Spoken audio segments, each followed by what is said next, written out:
नमस्कार विद्यार्थी मित्रांनो, मी समृद्धी इन्फिनिटी स्पर्धा परीक्षा अकॅडमीमध्ये तुमच्या सगळ्यांचं खूप खूप स्वागत। आजच्या व्हिडिओमध्ये आपण पाहणार आहोत वनारटी म्हणजेच वसंतराव नाईक संशोधन व प्रशिक्षण संस्था यांच्यामार्फत दिल्या जाणाऱ्या मोफत प्रशिक्षण आणि विद्यावेतन संदर्भात सविस्तर माहिती। विद्यार्थी मित्रांनो, तुम्ही जर TAIT टेट या परीक्षेसाठी तयारी करत असाल तर हा व्हिडिओ तुमच्यासाठी अत्यंत महत्त्वाचा आहे। तर बघा, वनारटी मार्फत या योजनेमध्ये कोणकोणत्या परीक्षांसाठी हे विद्यावेतन आणि मोफत ट्रेनिंग दिलं जाते बघूया। यामध्ये आहे IBPS PO बँकिंग, त्यानंतर पोलीस आणि मिलिटरी भरतीसाठी हे ट्रेनिंग आहे। नंतर आहे teachers aptitude and intelligence test अर्थात टेट परीक्षांसाठी। त्यानंतर staff selection commission combined graduate level examination online ट्रेनिंगसाठी। नंतर रेल्वे भरती, MBA CAT, त्यानंतर MPSC इंजिनिअरिंग सर्व्हिसेस आणि MPSC ग्रुप बी आणि ग्रुप सी या परीक्षांसाठी मोफत प्रशिक्षण यामध्ये दिलं जात आहे। तर बघा, आजच्या व्हिडिओमध्ये आपण बघणार आहोत ही योजना म्हणजे नेमकी काय आहे, योजनेसाठी पात्रता काय लागते, त्यानंतर या योजनेचा लाभ घ्यायचा असेल तर कोणकोणती कागदपत्र आपल्याकडे असणं आवश्यक आहे, यामध्ये विद्यावेतन किती मिळतं, प्रशिक्षण कालावधी किती आहे आणि यासाठीचा अर्ज कुठे आणि कसा करायचा, तेव्हा व्हिडिओ शेवटपर्यंत बघा। तर बघा, इतर मागास बहुजन कल्याण विभाग महाराष्ट्र राज्य आणि वसंतराव नाईक संशोधन व प्रशिक्षण संस्था म्हणजेच वनारटी यांच्याकडून आलेले हे परिपत्रक आहे 8 जून 2026 रोजीचं। आणि या परिपत्रकामध्ये शिक्षक अभियोग्यता व बुद्धिमत्ता चाचणी म्हणजेच टेट 2026-27 परीक्षा पूर्व ऑफलाईन प्रशिक्षणाकरिता या योजनेचा तपशील या परिपत्रकात देण्यात आलेला आहे। तर बघा, यामध्ये काय सांगितलेलं आहे, महाराष्ट्र राज्यातील विमुक्त जाती व भटक्या जमाती या प्रवर्गातील नॉन क्रिमिलियर गटातील विद्यार्थ्यांना वनारटी मार्फत शिक्षक अभियोग्यता व बुद्धिमत्ता चाचणी म्हणजे टेट या परीक्षेच्या पूर्वतयारीसाठी मोफत ऑफलाईन हे प्रशिक्षण ऑफलाईन पद्धतीचं असणार आहे। ऑफलाईन व अनिवासी पद्धतीने प्रशिक्षण देण्यात येणार आहे। त्याकरिता इच्छुक विद्यार्थ्यांकडून ऑनलाईन पद्धतीने अर्ज मागवण्यात येत आहेत। ऑनलाईन पद्धतीने हे अर्ज भरायला आता सुरुवात झालेली आहे। यामध्ये बघा, प्रशिक्षणाचा कालावधी 4 महिन्यांचा आहे। 4 महिन्यांचं हे प्रशिक्षण असणार आहे आणि यामध्ये 10,000 रुपये प्रति महिना विद्यावेतन मिळणार आहे आणि 12,000 रुपयांचा एक वेळ आकस्मिक निधी मिळणार आहे। पण हे विद्यावेतन मिळवण्यासाठी 75% उपस्थिती अनिवार्य असल्याचं सांगण्यात आलेलं आहे। आता बघा, या योजनेचा जर तुम्हाला लाभ घ्यायचा असेल तर काय काय पात्रता लागतात, तर सगळ्यात महत्त्वाचं म्हणजे विद्यार्थी हा महाराष्ट्राचा रहिवासी असावा। अर्ज करण्याच्या अंतिम दिनांकापर्यंत विद्यार्थ्याचं वय हे 40 वर्षापेक्षा जास्त असू नये, म्हणजेच वयोमर्यादा देण्यात आलेली आहे 40 वर्ष। त्यानंतर विद्यार्थी हा नॉन क्रिमिलियर गटातील विमुक्त जाती भटक्या जमाती या प्रवर्गापैकी एक असावा। तर बघा, यामध्ये कोण कोण आहे, VJA, NT, NTB, त्यानंतर NTC आणि NTD या कॅटेगरीतील विद्यार्थ्यांना या योजनेचा लाभ घेता येणार आहे।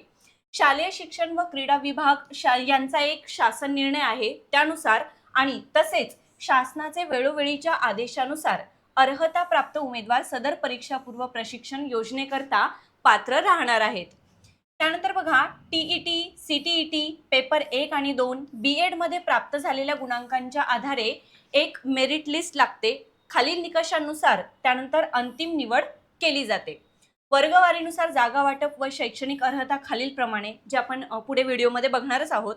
त्यानंतर बघा, निवड झालेल्या विद्यार्थ्यांच्या कागदपत्रांची पडताळणी म्हणजेच DV प्रशिक्षण संस्थेमार्फत करून विद्यार्थ्यांना प्रवेश देण्यात येतो। आता यामध्ये बघा, या प्रशिक्षणासाठी प्रशिक्षणाचं स्वरूप कसं असणार आहे, सगळ्यात आधी विद्यार्थ्यांना परीक्षांचा सुधारित अभ्यासक्रमानुसार शिक्षक अभियोग्यता व बुद्धिमत्ता चाचणी म्हणजे टेट परीक्षापूर्व प्रशिक्षण ऑफलाईन स्वरूपात देण्यात येणार आहे आणि या प्रशिक्षणाचा कालावधी असणार आहे 4 महिन्यांचा। त्यानंतर या योजनेसाठी आरक्षण देण्यात आलेलं आहे। तर बघा, कोणकोणत्या जातींसाठी किती आरक्षण आहे, विमुक्त जाती VJA साठी 40% आरक्षण आहे, NTB साठी 22.50%, NTC साठी 22.50% आरक्षण आहे, NTD साठी 15% आरक्षण आहे आणि यामध्ये प्रवर्गनिहाय महिलांसाठी 30% आरक्षण देण्यात आलेलं आहे। महिलांना 30% आरक्षण आहे, दिव्यांगांसाठी 5% आणि अनाथांसाठी 1% जागा या योजनेत आरक्षित ठेवण्यात आलेल्या आहेत. त्यानंतर या योजनेचा लाभ घेण्यासाठी आवश्यक कागदपत्र बघा काय आहे. सर्वात आधी तुमच्याकडे असलं पाहिजे आधार कार्ड, त्यानंतर जातीचं प्रमाणपत्र, वैध असलेलं नॉन क्रिमिनल तुमच्याकडे असलं पाहिजे, व्हॅलिड असलेलं, त्यानंतर पदवीचे प्रमाणपत्र आणि गुणपत्रिका, त्यानंतर बघा B.Ed, D.Ed, B.L.Ed, B.A. B.Ed आणि B.Sc B.Ed यापैकी जे तुमचं उत्तीर्ण झालेले असाल तुम्ही त्याचं प्रमाणपत्र आणि गुणपत्रिका तुमच्याकडे असली पाहिजे. त्यानंतर TET व CTET उत्तीर्ण झाल्याचा निकाल आणि गुणपत्रक तुमच्याकडे असलं पाहिजे. त्यानंतर दिव्यांगांचं प्रमाणपत्र, जर तुम्ही त्या कॅटेगरीत मोडत असाल तर दिव्यांग असल्याचं प्रमाणपत्र तुमच्याकडे पाहिजे, किंवा जर तुम्ही अनाथ कॅटेगरीमध्ये मोडत असाल तर त्यासाठीचं सुद्धा प्रमाणपत्र तुमच्याकडे असलं पाहिजे. तर बघा ह्या योजनेचा लाभ घेण्यासाठी अर्ज कसा करायचा आहे तर www.1RT.in हे अधिकृत संकेतस्थळ आहे त्यांचं, आणि या संकेतस्थळावर जाऊन नोटीस बोर्ड या ऑप्शनमध्ये तुम्हाला application for teachers aptitude and intelligence test या ठिकाणी टेट एक्झाम 2026-27 ट्रेडिंग यावर जाऊन तुम्हाला ऑनलाईन पद्धतीने अर्ज करायचा आहे. अर्जासोबत तपशिलात नमूद सर्व कागदपत्र स्वाक्षांकित, म्हणजेच जे तुम्ही डॉक्युमेंट अपलोड करणार आहात त्या प्रत्येक कागदपत्रावर तुमची स्वतःची स्वाक्षरी करून ते स्पष्ट दिसतील अशा पद्धतीने स्कॅन करून तुम्हाला ते डॉक्युमेंट तिथे जोडायचे आहेत. त्यानंतर बघा उमेदवाराने अर्जामधील दिलेली सर्व माहिती ही पूर्णपणे व्यवस्थित भरायची आहे. त्याशिवाय योजनेकरता नोंदणी अर्ज वैध मानला जाणार नाही. जर तुमचा अर्ज अर्धवट राहिला तर तो वैध मानला जाणार नाही. आता यासाठीच्या अटी शर्ती बघा काय सांगण्यात आलेलं आहे. अर्ज भरण्याची शेवटची तारीख देण्यात आलेली आहे 25 जून 2026 ही अर्ज भरण्याची अखेरची तारीख आहे, लक्षात असू द्या. त्यानंतर पोस्टाने किंवा ईमेलद्वारे प्राप्त अर्जांचा विचार तुमचा केला जाणार नाहीये, म्हणजे अर्ज फक्त आणि फक्त ऑनलाईन पद्धतीने स्वीकारले जाणार आहेत. तुम्हाला पोस्टाने किंवा ईमेलद्वारे अर्ज केलेला तिथे तुमचा स्वीकारला जाणार नाही. त्यानंतर विद्यार्थ्यांनी पुरवलेली कोणतीही माहिती ही चुकीची आढळून आल्यास सदर योजनेच्या लाभाकरता विद्यार्थ्यांचे अर्ज हे ग्राह्य धरले जाणार नाहीत. जाहिरात रद्द करणं, मुदतवाढ देणं, अर्ज नाकारणं, स्वीकारणं याबाबतचे सर्व अधिकार हे व्यवस्थापकीय संचालक 1RT यांच्याकडे राहतील.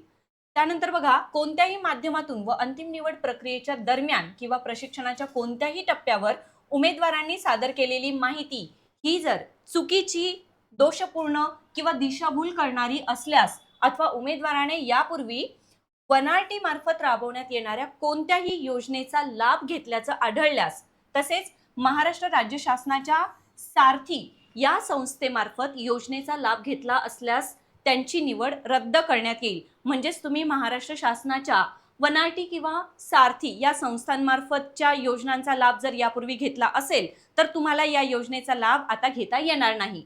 त्यानंतर बघा अर्ज भरताना कोणत्याही प्रकारच्या अडचणी आल्यास कार्यालयीन वेळेत म्हणजे सकाळी 10:15 ते सायंकाळी 6:15 वाजेपर्यंत तुम्ही 1RTच्या कॉल सेंटरवर संपर्क साधू शकताय. त्यासाठी त्यांचा संपर्क नंबर देण्यात आलेला आहे आणि ईमेल ID देण्यात आलेला आहे. इथे सुद्धा तुम्ही संपर्क साधू शकताय. अशाच माहितीपूर्ण व्हिडिओसाठी तुम्ही इन्फिनिटी स्पर्धा परीक्षा अकॅडमीला आताच फॉलो करा. व्हिडिओ आवडला असेल तर लाईक आणि शेअर नक्की करा. धन्यवाद.